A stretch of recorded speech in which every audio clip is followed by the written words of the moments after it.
all right. Praise the Lord. Praise the Lord for so much. Coming back once again. Hope everybody's still doing well. In this video, I want to talk about the Bible for a moment.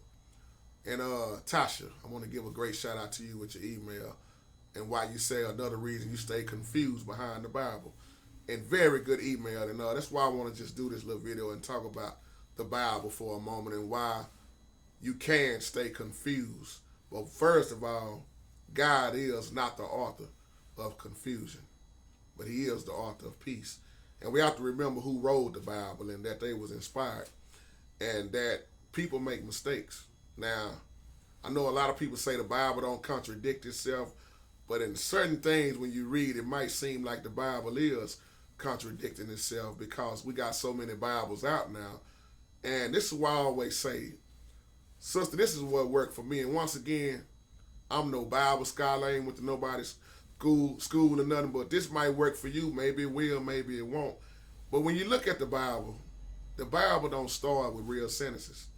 Me and Pop was just talking about this the other day. We was having a conversation about the Bible and how it started with words like for and before. It just started with a word you wouldn't think it would start with because it don't start with true sentences. And Pop made a good point. He told me, and another pastor, we look at Jim Brown. Pastor Jim Brown was saying, if you can read the Bible and move the periods out of the way and the commas, it will make a whole lot more sense also. And when I started doing that, when Pop told me that a while back, it make more sense to me like that because when you see words like and before, you wondering who is it talking about? I mean, what time frame did it apply to? This is why I always say this, sister. When you read the Bible, look at who's doing the talking, who is talking to, and what time frame is in. It's like when I studied a deep study on Paul. I wanted to know everything I could know about Paul and when he used to be Saul. See, when you start studying deep and getting into it, it'll make a whole lot more sense to you. But the Bible do not start in sentences. And it's hard to, when you're a beginner like you are, and I went through the same thing, it's hard to see what it's saying in so many ways. This is why what I used to do is go to the beginning of them books and, look at the outline of that book. That way I know who's talking. Because some things in the Bible, you might say it apply to Israel. Or it might apply to the Gentiles. Or the Jews. Or however you want to look at it. And you'd be like, okay, what? I give you a good example. When me and Pop was eating, I guess about a month ago, we were sitting down talking about run to the mountains, flee. What is it? Flee to Judea, if I'm saying that right. And Pop said, where are we going to run? He said, some things in the Bible, you got to look at it and take it for what it says. And I said, that's right. Because I said, where are we going to run? I said, I stay in Dallas, Texas. And when I was studying that scripture, I said, where I'm going to run? Pop, to Oak Cliff? Or where we going to run? To South Dallas?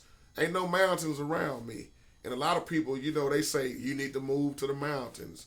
You need to move closer to this and closer to that. See, our God shows me a lot in the Holy Spirit, but not to jump off into all that. But that is why another reason we get confused behind the Bible, because we can't look past these periods and these commas. And then if you don't, like Moses, when I studied the individual all the way. I want to know who was Moses' parent, where did Moses come from, what was Moses' job. David, King David, why was David a man after God's own heart? I asked myself all kind of questions and I look at who David came from and who was his son. Why was David on the run? And when you start doing that, it'll start making a whole lot of sense because once again, it ain't God that's confusing. It's the way we comprehend it sometimes. And that's why I always try to do videos like this for the people that's getting into the word that's new. And like I say, I didn't learn none of this overnight. Every day I wake up, it's gonna be a learning experience for me, just like this keyboard right here. I gotta keep learning. I gotta feed myself this word. This is my bread right here. Matter of fact, let's just go to one. Let me give you an example. Since I got the Bible open, let me just flip to anything. Just give me 1 second. That'll work right there. Just say I throw this scripture at you right here. I do not make void the grace of God, For if righteousness come by the law, then Christ is dead in vain. Now, you don't know what that means. First of all, who am I talking about? What law? Now, let's find another one. But if while we seek to be justified by Christ, we also are found sinners, is therefore Christ the minister of sin. Who? What are you talking about, JT? And what's sad, a lot of preachers do this. And let me give you another thing that people do. I don't know if you get a lot of people that send you scriptures in your phone for your daily word. I have a lot of people every day I wake up, all during the night, sending me scriptures. And I laugh at a lot of them because I'll be messing with people because a lot of times they don't even know what they're seeing. A lot of people that quote scriptures don't know what they're quoting.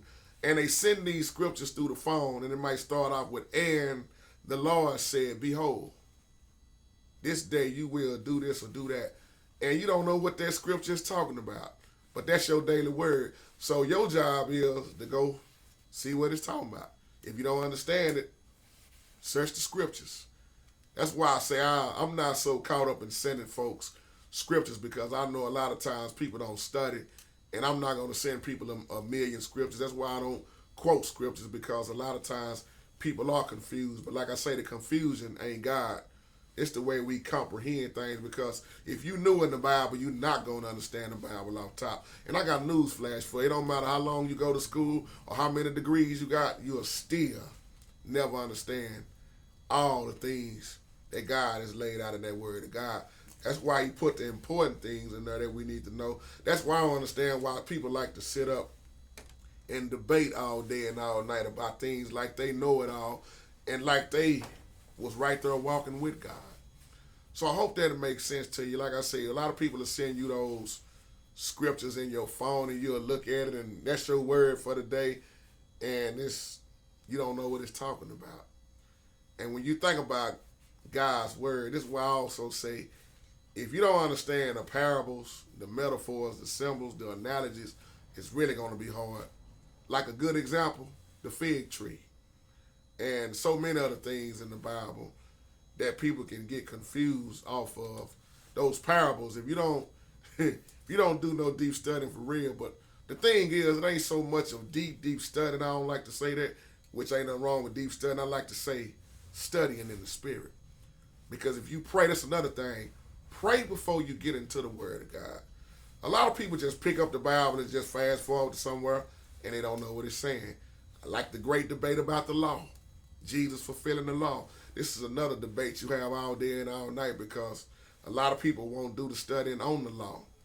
And a lot of people don't understand really the things that changed from the Old Testament and the New Testament. Some will say things never changed. This is why some people say the Bible was only wrote for Israel.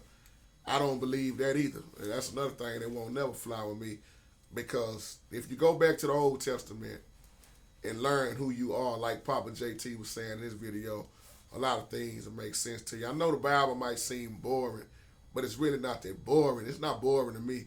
I find it to be awesome, exciting, and it's worship in it, and it's a lot of things that'll make you feel bad, because if you ain't living right, that Bible gonna cut you up, because God's word cuts, and it cuts hard, long, deep, and wide, and you will be repenting if you are truly sorry for what you have done, and you will be trying to change. Most of all, this Bible will make you straighten up your life. I don't know about nobody else, but that's what it done for me. Because it's a difference between reading and then truly studying and comprehending what you read. That's why I say, if you any kind of help I can be to you, once again, I ain't got no degree. I ain't no big-time scholar. I'm just a child of God, a true servant, a true believer who loves the Lord. I love his word, and I will not try to steer no one in the wrong direction. And if it's not in the word, I try not to get outside of what I think. You know, I try to say what's in the scripture, because it's easy to preach your opinion, which a lot of people are doing. If it ain't the true word of God, then I'll be very cautious on that. So that's another reason. Like, that's why I wanted to point that out, because me and Pop was just talking about that, how the Bible starts with and before and what. In Genesis, the show had you confused off of who begotten who and this and that. Well, who was Abraham and who was this and who's Seth and all of this. this one begotten that one. Then you get into the genealogy of Christ and so on and so on. But the Bible is beautiful. That's what should make you want to study. If you don't understand it, study it. And God will reveal it to you. You know why? Because God never wanted us to be confused. And whoever told you that you don't need to learn Revelation, I feel sorry for them. And yes, still I pray for them. You know what? The Lord told us not to even seal up Revelation. Revelation means to reveal. And if you don't reveal it, don't talk about it, never get into it, I don't understand. Because we are living in Revelation. We are living in some trying times. Whether people want to believe that or not, when you look at the seals being opened and the horses ride, the starvation, so on and so on, the earthquakes, the beginning of sorrows, we are living in those days right now. That's why I say anybody that say you don't need to know Revelation, I wouldn't even listen at them because they are telling straight lies. That's the only, some call it the apocalypse. It means to reveal. It means to reveal. Open up. He didn't want that book sealed. I don't know where people get that from. He wanted us to know Revelation. John in his vision laid out so many things, and I didn't mean to go this long in this video, but I just want you to truly be helped, sister, and anybody that's looking at this video who have confusion. God is not the author of confusion. Now, I'm going to go off the top of my mind and my spiritual mind when I say this, and God will show me if I'm wrong, but like I say, and it's just me, you don't have to agree with me on this, sister, but there are some things in the Bible that are kind of contradicting to me when I read it and study it. And me and Pop talk about this all the time because me and Pop don't argue, but we can sit down and have a good conversation about the Word of God and how we can kind of go back and forth because Papa see something his way and I see it my way, and ain't nothing wrong with that. And we'll be sitting there just having a good time in the Word and seeing each other's point. And I'll be like, Pop, I can see what you're saying on that. Don't it seem like this is kind of contradicting this because Paul might have said it this way, and then you look at what Peter said, and then Paul had a little problem with Peter, and so on and so on. And that's why I say to me, it is a little bit of contradiction in the Bible, even though most people won't agree with that, because most people are going to say, well, if it seemed contradicting, then you might have read it wrong, but when you read it right, that's why I say Paul wasn't perfect, Peter wasn't perfect. I call Peter imperfect Peter. Peter asked more questions look like than anybody, but that was my job. I wanted to learn all the characters. That's why I wanted to learn about Ruth, Peter, Paul, whoever it was, David, Moses, whoever, all the prophets, Jeremiah, Isaiah, Ezekiel. When you study that person and read before you get into all of those scriptures so you know the outline of it. That's why when you study on Paul like you are doing now, you'll learn a whole lot about Paul. But you got to look at Paul before he was Paul and look at him when he was Saul, because he was a great persecutor of the Christians. He had a zeal for killing up Christians and putting them in prison. But when God hit him on that Damascus road, well, you know the story. Ain't no need to go into all that. So you do take the Bible for what it says. And a lot of things might seem kind of far off because it's different people. I give you a good example. Look at the four Gospels, Matthew, Mark, Luke, and John. As a matter of fact, Luke wasn't even there. Look at the stories that they told and how they was different. Some might have saw two blind men. Some might have saw one. That's why it seems confusing to a lot of things, because you might have seen the multitude.